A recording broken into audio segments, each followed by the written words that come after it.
Welcome to Empire Building, the podcast where we talk about having big businesses and even bigger lives. I'm your co-host, Sarah Reynolds. And I'm Wendy Papazan. It's just the two of us today. We're your lonely onlys. And you know what? We haven't really done this, but I will say, we haven't really given you guys a taste of what might be coming in the future as far as potential future podcast hosts, guests, et cetera, et cetera. I will say that we are working on something. It's very exciting. You guys are going to be, more than excited about it. You're going to be thrilled at what we come up with. I'm not going to share anything now, but just know that we are working. We're working on it, and I'm excited to share with you guys sometime in the future. Yeah, just as Via went on to follow her yeses in her life and follow those, we are committed. One of our big yeses is this podcast and ensuring that we continue to provide amazing content, are vulnerable, are focusing on your empire, helping you build your empire, and also helping you with your big life. And we have some exciting things coming up that will help you do that. And guests and co-hosts and all that goes with it. So we can't wait to share it with you guys. All the things. Well, and today we're going to be talking about, I thought this would be kind of fun. So I was actually reflecting earlier this week. I got the opportunity to sit down with a babysitter who was also like a personal assistant of mine about 10 years ago. Remarkable woman. She's 31 years old now. She was 21 when she worked with me. And I was just reflecting on the amount of incredible leverage that I've had over the years. And so I thought we would just Sarah and we would just talk a little bit about our leverage journeys and how we're able to do it all. We get asked that question a lot. I don't know if you do, Sarah. I'm sure you do. Yes. But the answer is we really don't do it all. We can't do it all. You have to lean into the things that you're good at, and you have to leverage out the rest. And that's easier said than done. It's not easy. It's not easy to do that. Our tendency is to want to do it all, have it all, know it all, and especially do it all. Those of you that are listening, raise your hand if you're a do-it-all person. There's actually our friend Christy Hill. Her Instagram is Christy Does It All. Oh my goodness! Which I'm always like, Christy, if you're listening, I'm like, Christy, you got to change that girl. Anyway, so today we're going to talk about help. Yeah. Yes. Yeah. I think a lot of times, we talk about help hiring, leverage at work. And many times that's what the focus is on. But I think when you're a female empire builder in particular, you have to look at different leverage than many times male empire builders that might have like a stay-at-home wife at home or have that they don't worry about the home front. A lot of times us as wives, as mothers, we are really the leaders of the home many times. And so with that means that we have to focus on help at home, not just in our work, not just in your teams, but focusing on help at home. So a big part of our teams are how we have help in our home life. So that's what we're going to talk about today. I love that. Well, and what I love is that you actually started out as leverage for your mom, right? Yes. You were the leverage, right? Yeah. Yep. Yeah. You've come a long way, baby. Seriously. You started out because her business was growing, and I'm sure she looked at you and she was like, I've got to channel this energy somewhere. Yep. And actually, I got to interview Mo Anderson, and Mo said that she was obsessed with Gary Keller's vision on executing Gary Keller's vision. And I related so much to that because my mom is who had the initial vision of what this could be. And I have been obsessed with making that happen now for almost 2 decades, I guess, almost soon. Wow. I just got chills. And so, Wow. And powerful. so I was I've never heard you say that. That's really powerful. When Mo said that, my mom is such the entrepreneur. very visionary, can see things, and her number one strength is activator. So she's activated me to really lead the way in terms of making the vision a reality. And so when Mo said that, it resonated with me so much because I was like, that's how I feel too. And I love so, that. yeah, yeah. Love But how that. did we do Yeah. that and have How kids did at the we same do that? time and babies and all the Yeah. things? Yeah. So, Yeah. Well, so first of all, I'd love to just talk a little bit about Sarah. What was your mindset around getting help at the beginning? Were you okay with it? Did you see the value of it? Or was it something you thought was maybe bad? What were you thinking? I Hmm.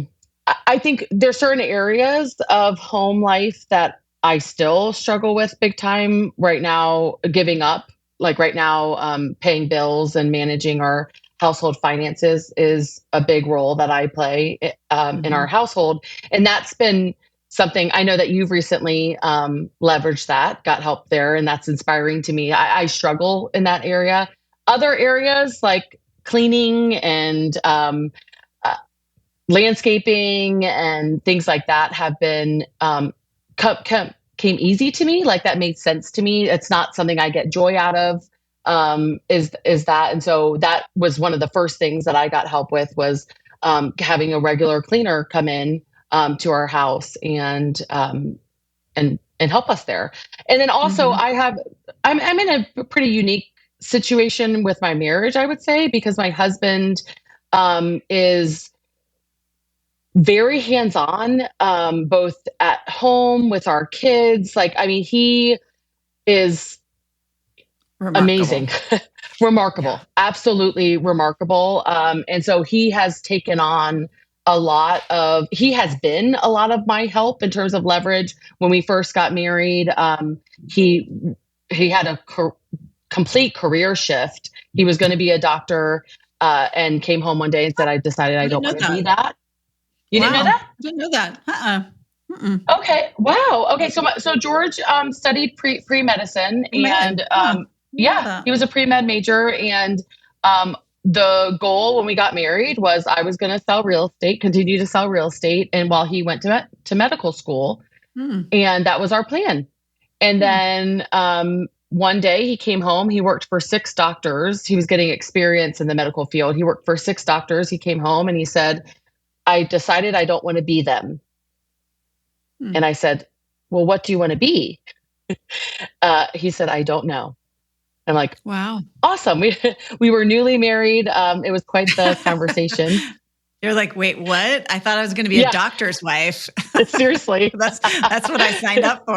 Yeah, I was like, I signed for 5 years of work, at the most eight, and then I was going to just be living the trophy wife life. Yeah. Yeah. He tricked me. He tricked me. No, and so that was quite the moment for us as a couple, and that he really took on a lot of responsibility at the time from the household front because I Mm. became the main breadwinner, not by Okay. design. It sort of just happened, but I became the main Mm. breadwinner, and so he viewed his role as a support role to me, and he's amazing at it, amazing at it. And that sort of has continued even Okay. through the three children. So my main focus with him now, as he's building Empower Home Mortgage, is helping him have this Mm. conversation in terms of giving Mm. up some things At home. in terms, yeah, at home. Hmm. Hmm. So, Yeah. Yeah. what about Yeah. you, Wendy? Well, maybe he'll listen to this podcast if we're lucky. Yes, yes, If we I say hope we so. talked about him a lot. Yeah. Yeah. My sexy, uh, hot Nigerian husband. oh, Please listen to us. George. Yes, George. George, please listen. Yes. Well, yeah. So for me, it was a little harder, I would say. When I quit my job, I actually felt like I needed to do more things because I wasn't making any money at home. Mm, So I felt like I had to do a lot of, and that's when we really got into the real estate investing stuff. So we did our first flip and we bought some rental properties, and I would do the make readies on those. And, I did a lot of the sweat equity. I would paint them. I would do all of that. I would Wow. bring my kids with me, just because Wow. I thought that's what I thought that I needed to do. And it wasn't really till I became a real estate agent that I really learned, like, oh, there's a better way of doing this. Like if I had to do it all over again, I wouldn't have done it that way. Mm, And I'm hoping that my little toddlers, they got some kind of good work ethic from watching their mom, like, I true. don't know, clean the trash out of the rental properties. Probably not. But I definitely, that was hard for me because I come from a family where you just kind of do everything, and you don't have a housekeeper. Like that would be something weird. My grandmother, who I was very close to, she was the oldest of, I think, 9 kids when her dad Mm, died, and they had to work the farm themselves. So she was on a wow. farm in uh, northern Minnesota with her mom, who was also an incredibly hard worker. And they, you just worked. You just got up and you worked Yeah. all day, and then you went to bed. You know. Yeah. I think So what's powerful about what you're saying, Wendy, and I want to make sure our listeners hear it, and I am making an assumption here, but did you impose that this is what you should do on your own, or was this something that Jay wanted you to do? Did Jay want you to be doing all of the investment properties and painting, I or was think that pressure I you don't put think. on yourself? No, I don't think he never said to do it, but at the same time, we didn't have a lot of money. We didn't Yeah. have, like, Jay was a W-2 employee. We didn't have any extra money. So Yeah. this was we were living on one salary, and Jay wasn't, he wasn't making a lot then. Yeah.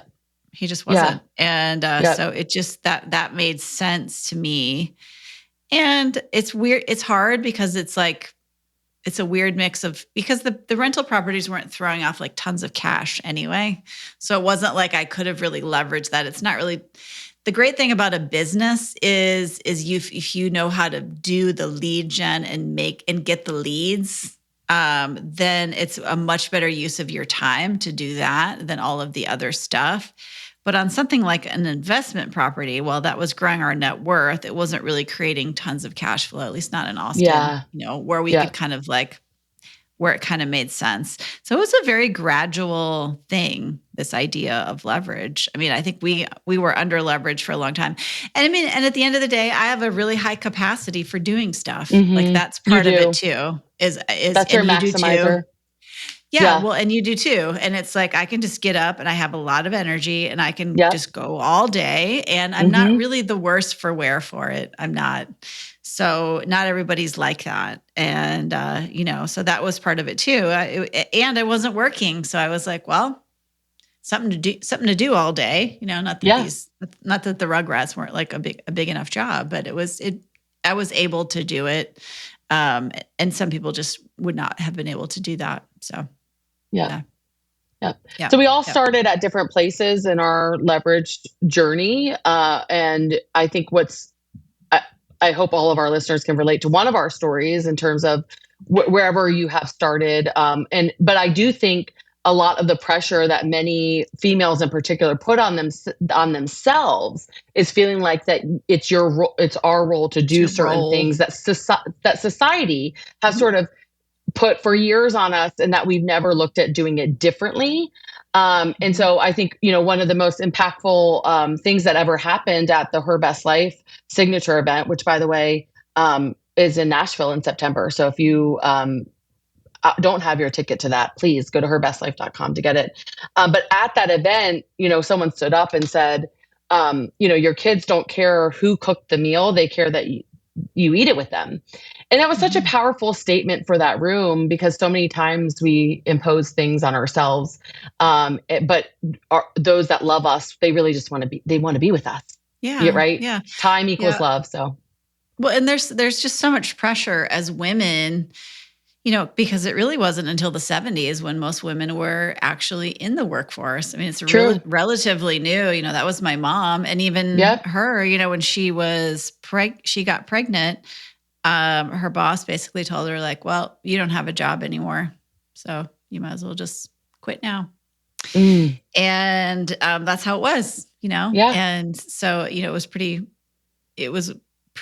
late in the game, just one or two generations ago when this was really common. And so we have this pressure inside of us to be a great mother, a great worker, and then also a great homemaker. And Yeah. it's literally what has caused so much burnout, and what caused so much mental health distress during COVID, because then all of a sudden you also had most of the women took on the burden of being a homeschool teacher as well. It's Yeah. just, it's Yep. literally way too much. And then on top of that, we have guilt. I mean, I read somewhere that stay-at-home moms in the 70s spent less time with their kids than working moms today. Yep. So there's a I believe lot of it. pressure to be a helicopter mom, be really involved in everything. And it's honestly, it's too much. It is Yeah. literally too much. And nobody can live up to the standard that we create in our own mind for ourselves. Yep. Yep. I know one of the most powerful questions my therapist asked me recently was, how much time do you want to spend with each of your kids? How much time, Mm, quality time, do you want to spend yeah. with your kids? And I had never been asked that because I've Mm, imposed everyone else's desires for my relationship with my children. And I think that's what we do, right? Comparison is the thief of joy, but mm. mothering, wifing, and then also with work. I mean, a lot of us compare, and the reality is not one family is the same. Every family has a No. different dynamic, and you've got to do what's best for your family and ask yourself, what relationship do you want with your kids? How much time? What quality time do you want to make sure that you have? And all of those things is like we want to empower each of you to be asking yourself those questions. What brings you joy? What with your family situation? What's the best for your family? Forget all the other families. What's the best for your family? But empower you to lean into that. Don't compare yourself to others. Lean Yeah, into what's best for your especially on family. Instagram. I mean, it's so Seriously. terrible. It's like everybody should just get off Instagram because it's causing so much mental health distress. I mean, I grew up in the 70s, I have a great relationship with both of my parents, but I didn't really spend much time with either of them, like I remember in the summer they would just kick you out of the house in the morning. I would go play with all my friends until the sun came down, and my mom would yell at me to come home. And I watched a comedian. I watched a comedian the other day, and she was talking about how in the 70s, basically, like we didn't even have a water bottle. Like all these kids need to be like uber hydrated these days. True. And it's like, and it's, I just laughed because This I is so was like, true. yeah, I was like, if we were thirsty, we just drank from the hose. Like we didn't even get Yes. inside. Like our mom was like, "You're thirsty, you just drink from the hose," And so it's just this idea of like, oh my gosh, you have to have like a weekly date night with your kid, and like each kid, you got to have a weekly date night. Like if that's you, that's awesome. Like if that's not Yes. you, that's Yep. okay too. Like for us, Yes. we basically were like, you know what? We're going to have family dinner. That's really important to us. So we've had family dinner every single night, and I have a great relationship with my kids. Yeah. They love me. Yep. They're great kids.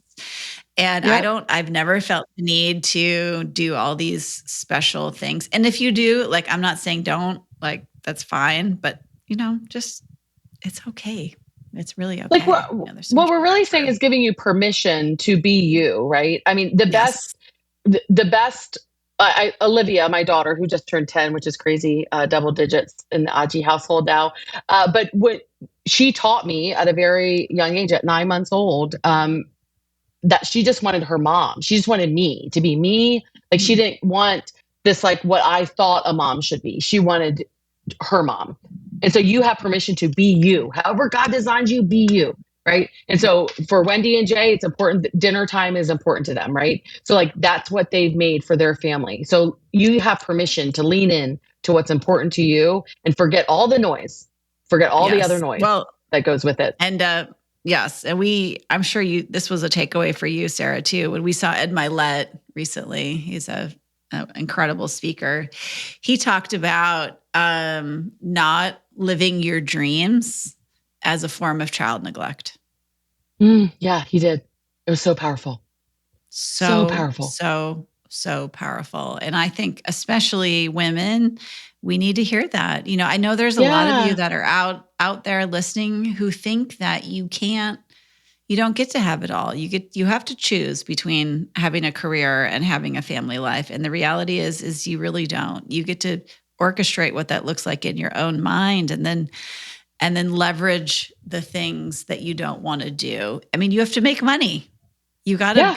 You got to make money to do this. Yep. Like, you can't, you Yep. have to have a business, or a side hustle or something in order to enjoy this leverage. And, you guys can do it. So let's just maybe finish up, Sarah, talk a little bit about what your leverage world kind of looks like right now. Yeah. So, my first and really key sort of team member at home, outside of course my husband, is our nanny. So her name's Vernice, and she has been with us now 7.5 years. Wow. Wow. Yes. And she is our partner in raising our kids. She's our partner in feeding our kids. Mm. She started when Caitlin was just born.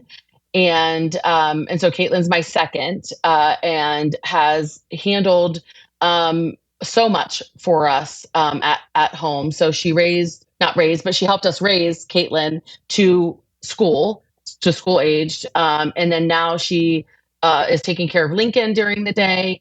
And then she picks up the girls from school as well. We got her a minivan to pick up the kids. And so she goes and picks up the kids after school, feeds them a snack. She also helps with packing lunches. Does I she could live not with you stand. guys or no? She does. Does she She live with does you not. guys? And Okay. she will tell you that's why she's been with us for 7.5 years.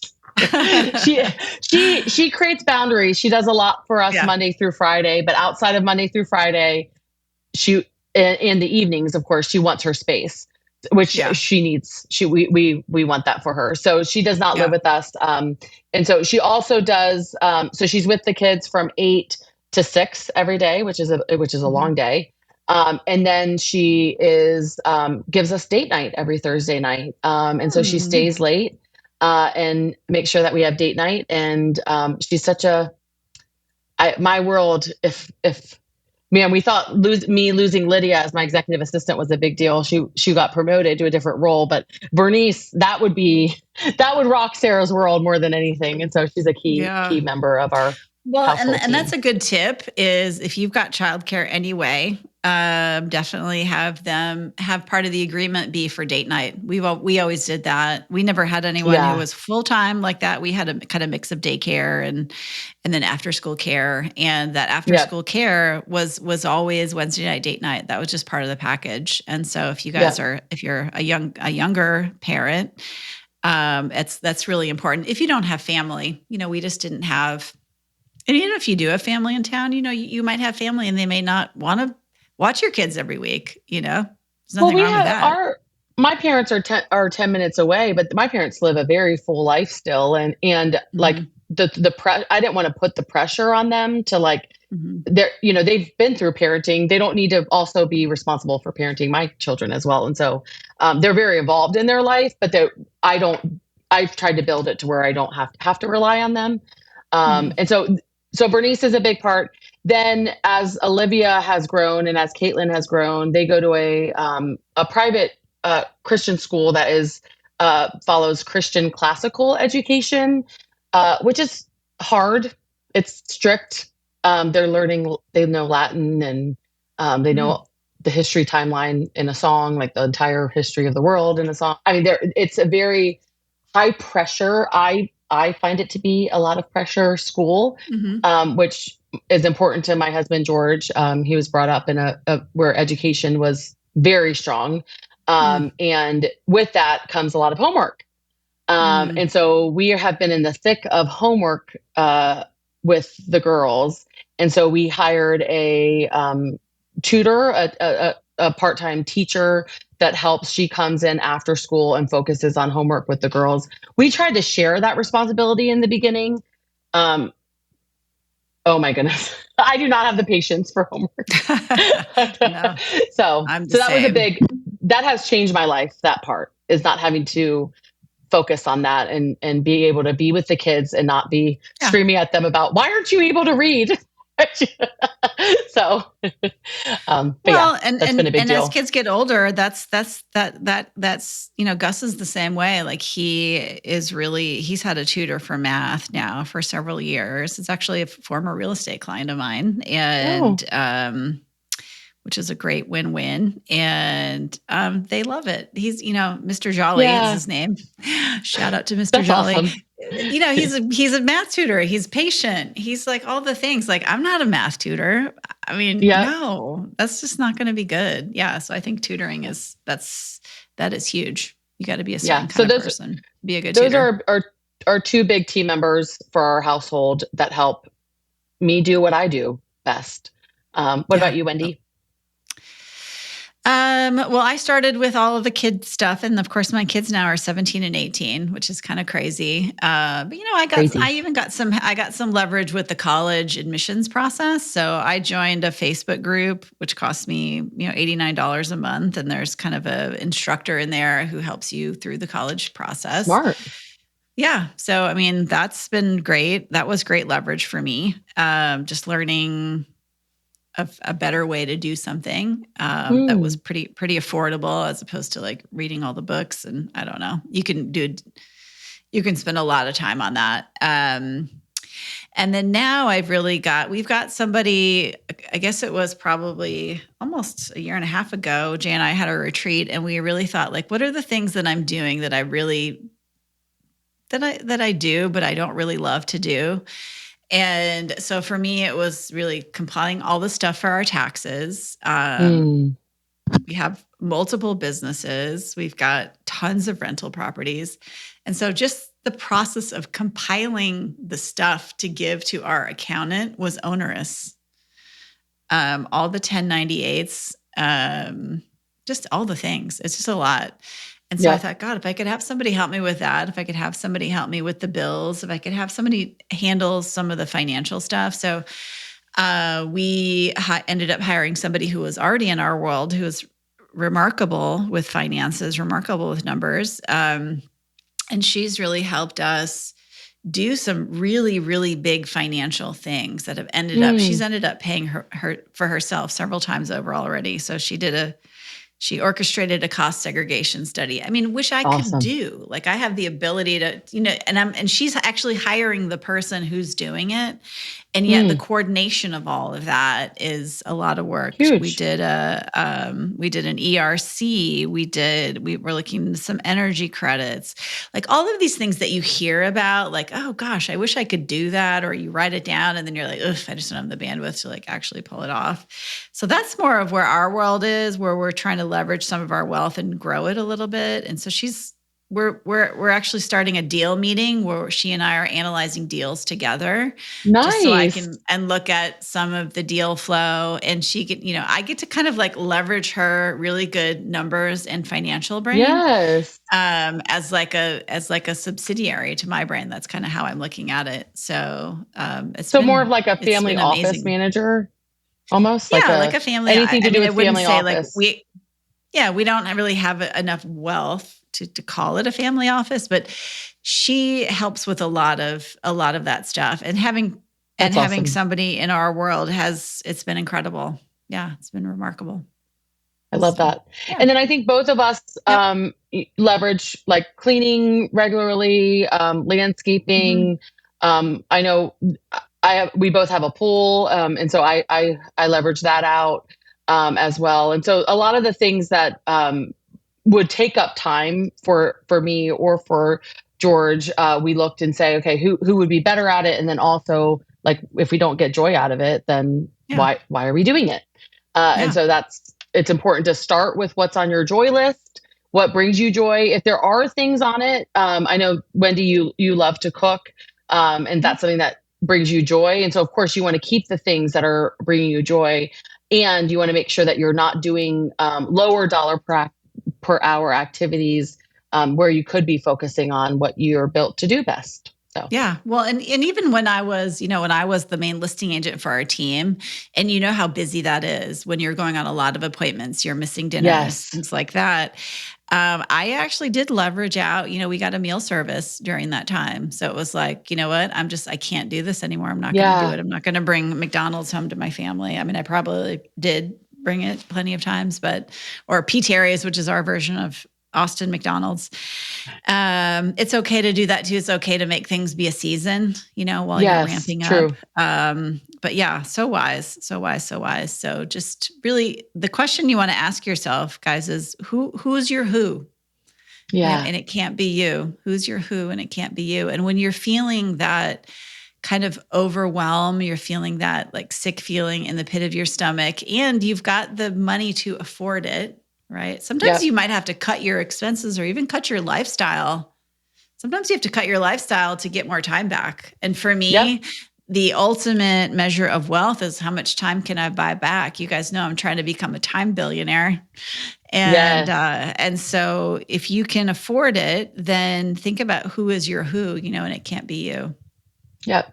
And don't just listen to on the work side. And so hear us today, and you have permission today to look at your home life, your family life, and say, okay, what are some things that I need a who in my family life? And we want to give you that permission today to do that. We would love to hear from you. So if you take some action from today's episode, you hire your first cleaning service, if you get out there and get someone to help with homework or whatever in terms of you are implementing or executing on, please send us a message. We love to hear from our listeners, and our heart is in impacting your life and helping you not just have a big business, but an even bigger life. So we want to hear how we do that. That keeps us going. Yes. Yes. Thank you guys so much for joining us today, and continue to get out there, build a big business and an even bigger life. Bye. Bye, guys.